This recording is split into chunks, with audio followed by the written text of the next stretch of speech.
एक शरीफ नौजवान जिसे कदम कदम पर संसार किया गया। जालिम माशरे की नाइंसाफियों, करप्ट पुलिस और दौलतमंद बदमाशों ने उसे भी एक गुंडा बनने पर मजबूर कर दिया। और जब एक शरीफ इंसान जराइम पेशा बन जाए तो वो सब गुंडों से ज्यादा खतरनाक हो जाता है। एक बदकिस्मत नौजवान जिसे जुर्म की दलदल ने एक आतिशफशां बना दिया। बदले की आग में जलते एक शरीफ नौजवान की कहानी।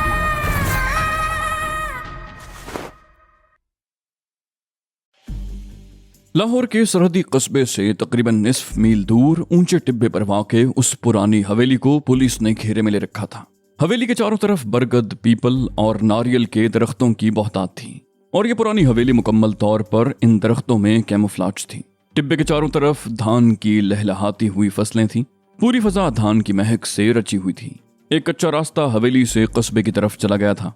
किसी जमाने में इस कच्चे रास्ते पर सिर्फ बैलगाड़ियां या हवेली के मालिक इस इलाके के सबसे बड़े जमींदार चौधरी बरकत अली का यक्का चला करता था। यह कुशादा कच्चा रास्ता सिर्फ हवेली तक आने जाने वालों के लिए मखसूस था। उससे आगे कोई और रास्ता नहीं था, इसलिए लोग आमतौर पर इस तरफ आते भी नहीं थे।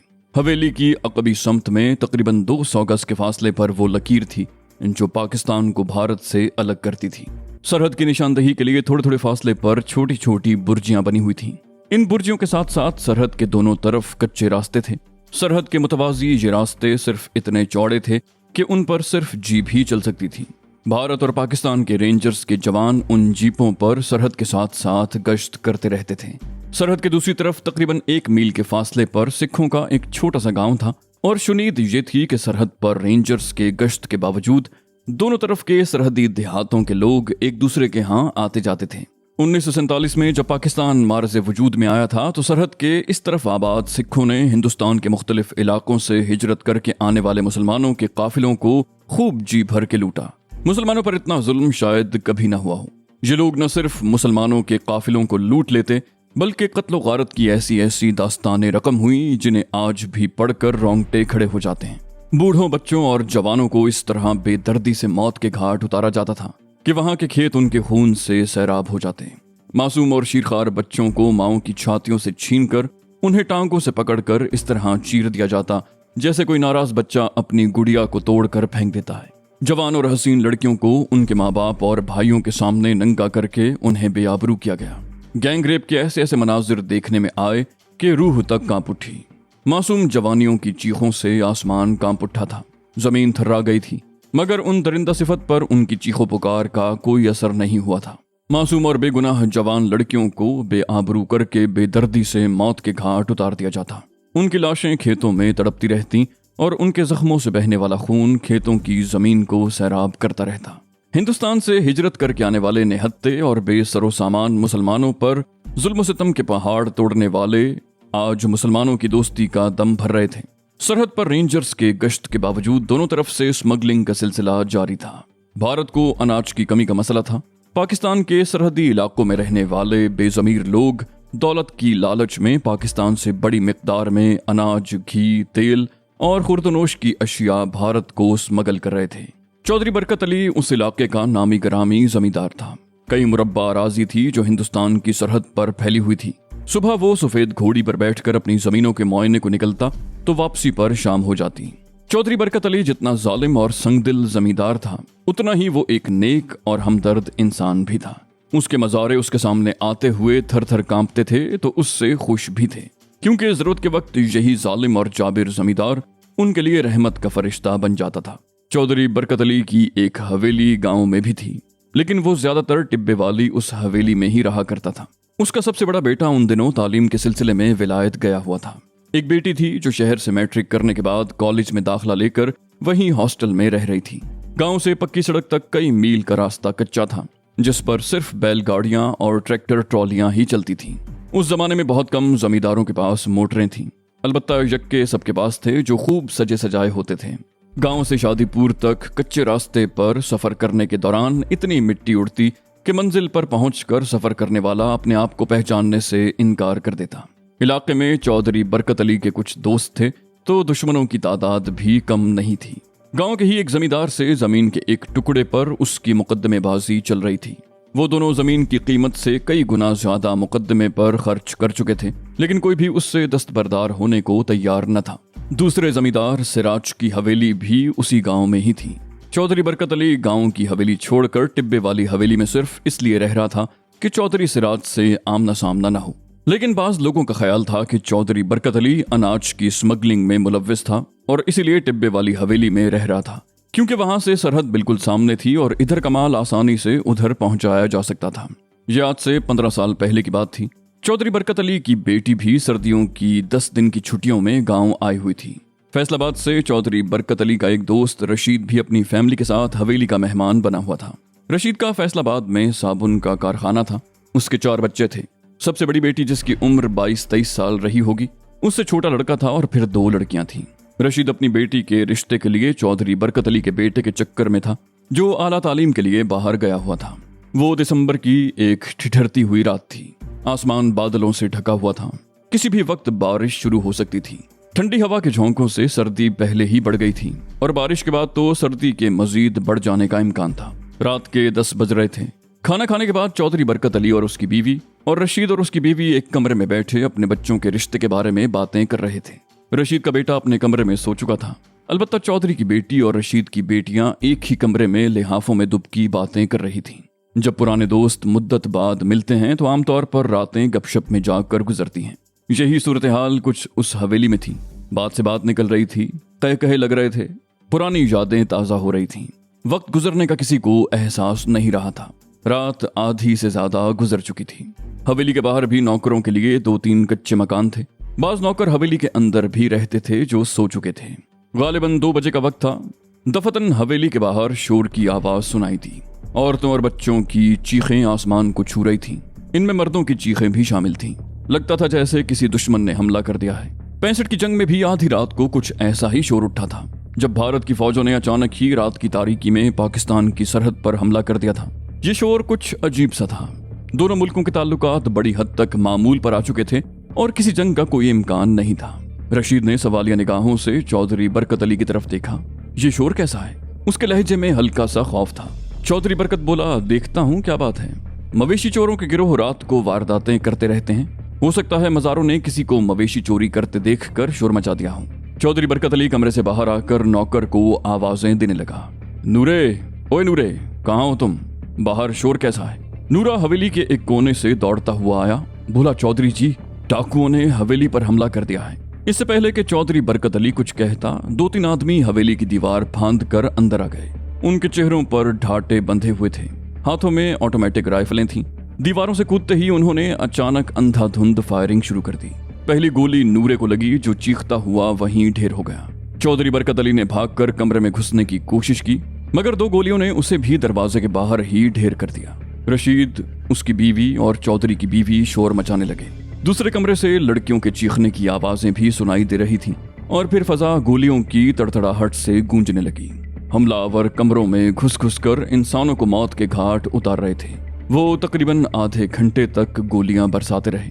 शैतान रक्स करता रहा और इंसान खाको खून में लौटते रहे। हमलावरों में से 2-3 आदमियों ने हवेली में मुख्तलिफ जगहों पर आग लगा दी। आग फौरन ही फैलने लगी। हमलावर कुछ देर तक शैतानी अंदाज में कहे लगाते रहे, फिर फाटक खोलकर बाहर निकल गए। एक नकाबपोश ने लकड़ी के गेट के पास भी जलती हुई मशल फेंक दी। इन नकाबपोशों की तादाद 8 थी। वो दौड़ते हुए टिब्बे की दूसरी तरफ चले गए, जहां उनके घोड़े खड़े थे। एक आदमी घोड़े के पास ही मौजूद था। वो सब लोग घोड़ों पर बैठकर फरार हो गए। निस्फ मील दूर गांव के लोग फायरिंग और शोर की आवाजें सुनकर घरों से बाहर आ गए। हवेली से आग के शोले उठते देखकर उन्हें समझने में देर न लगी कि चौधरी बरकत अली की हवेली पर हमला हुआ है। हमलावर चौधरी की कोई दुश्मन पार्टी भी हो सकती थी और डाकुओं का कोई गिरोह भी।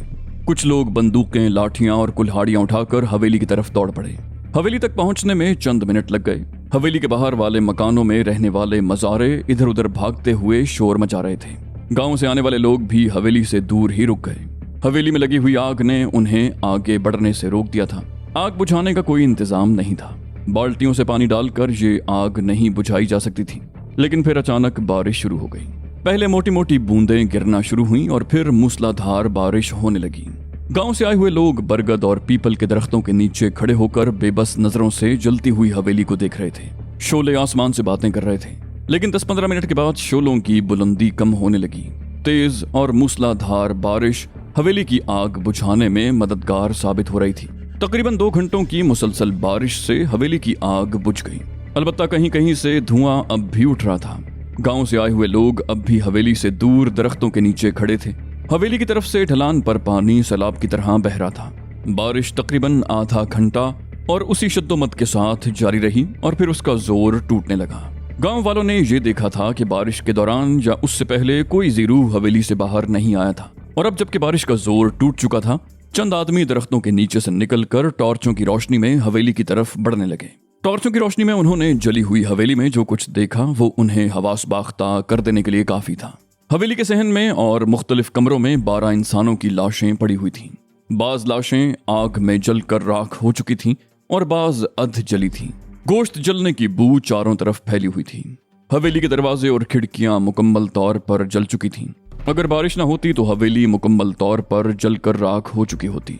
वो लोग दौड़ते और चीखते हुए हवेली से बाहर आ गए और चीख चीख कर दरख्तों के नीचे खड़े होकर लोगों को बताने लगे कि उन्होंने हवेली में क्या देखा था। हवेली के बाहर वाले मकानों में रहने वाले चंद मज़ारे भी दरख्तों के नीचे जमा थे और वो रो रो कर बता रहे थे कि 8-10 नकाब पोशों ने अचानक ही हवेली पर हमला कर दिया था और फिर वो घोड़ों पर बैठकर फरार हो गए। कुछ लोग गांव की तरफ वापस दौड़े। थाना तो बहुत दूर था, अलबत्ता गांव में एक छोटी सी पुलिस चौकी मौजूद थी जिसका अमला एक एएसआई, एक हेड कांस्टेबल और निस्फ दर्जन कांस्टेबलों पर मुश्तमिल था।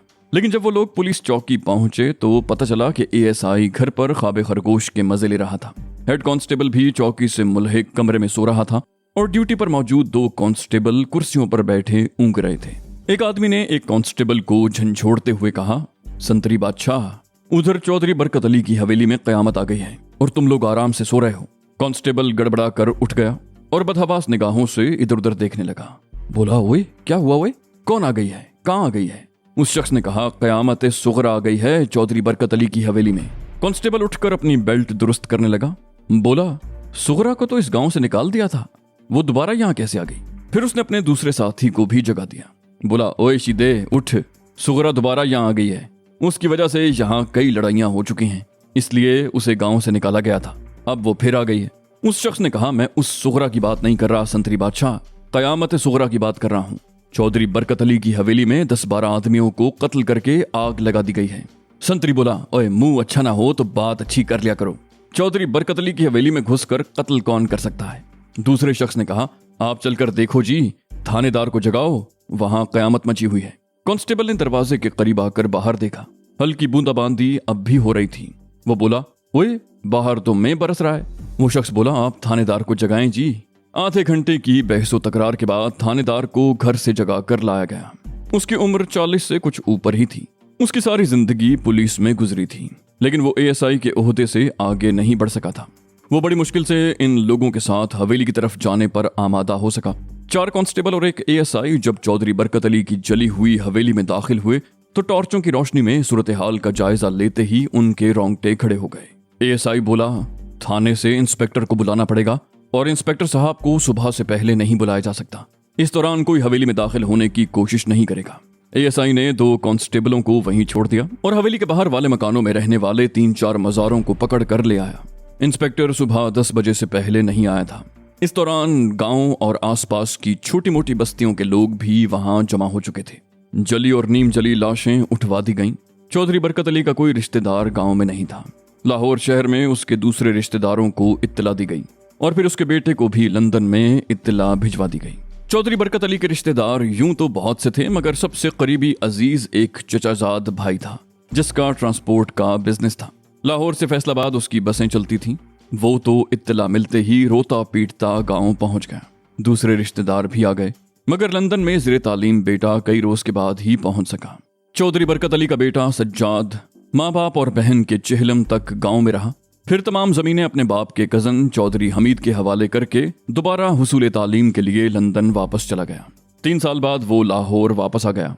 टिब्बे वाली हवेली जूं की तूं अध जली पड़ी थी, लेकिन उसने हवेली की मुरम्मत नहीं करवाई। गांव वाली हवेली में भी रहना पसंद नहीं किया, बल्कि समनाबाद में एक कोठी खरीद ली और वहीं रहने लगा। जमीनों की देखभाल के लिए मैनेजर रख लिया और गांव वाली हवेली उसे रिहाइश के लिए दे दी। खुद कभी कभार गांव जाकर जमीनों का चक्कर लगाता। टिब्बे वाली अधजली हवेली 15 साल से वीरान पड़ी थी और इस अरसे में खासी बदनाम हो चुकी थी। चौधरी बरकत अली, उसके घर वालों और मेहमानों के कातिल नहीं पकड़े गए थे।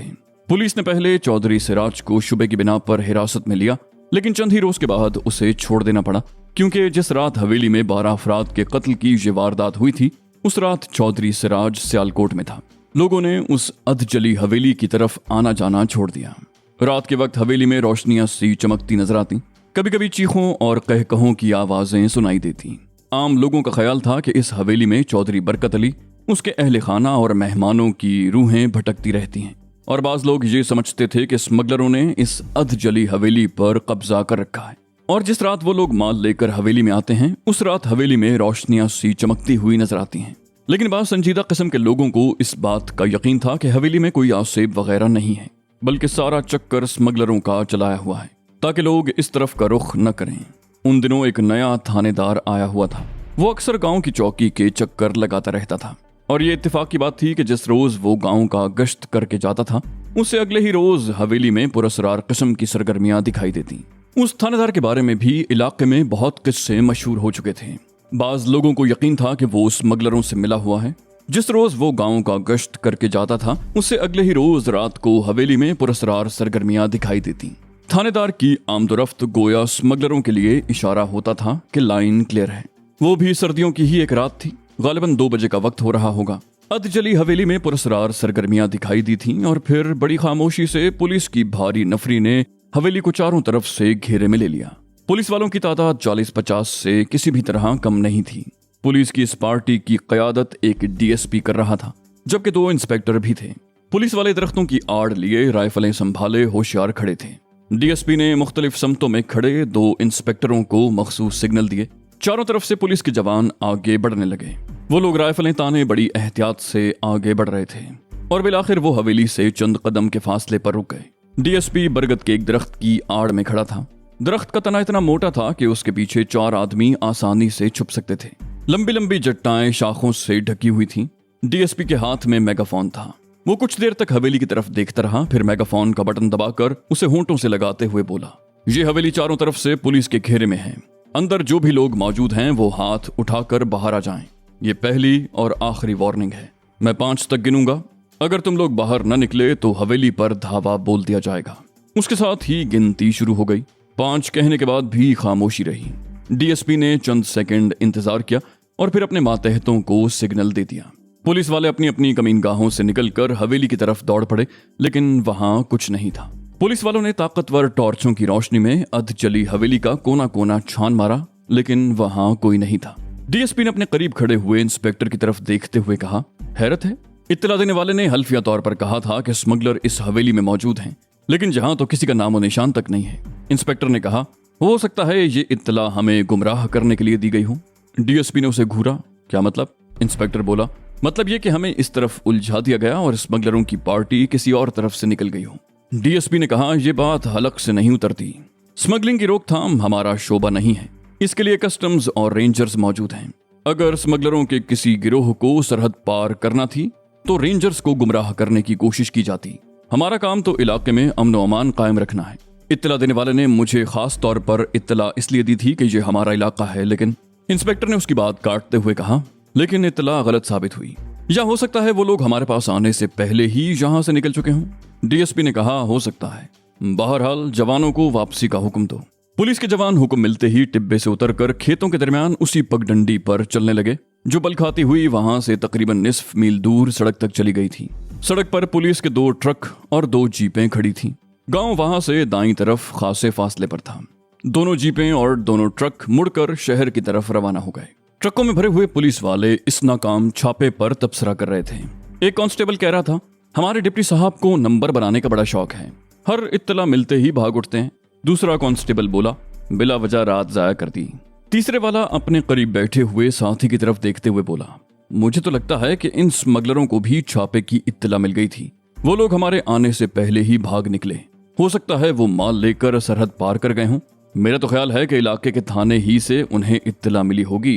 उस कांस्टेबल ने जवाब दिया, लानत भेजो इन सब पर, मुझे तो बड़े जोर की नींद आ रही है। पुलिस की जीपें और ट्रक तेज रफ्तारी से शादीपुर की तरफ जा रहे थे। उधर अधजली वीरान हवेली की सूरत हाल ही बदल गई थी। पुलिस की मौजूदगी में वहां किसी जिरूह का नामो निशान तक नजर नहीं आया था, लेकिन अब वहां जिंदगी के आसार नजर आने लगे थे।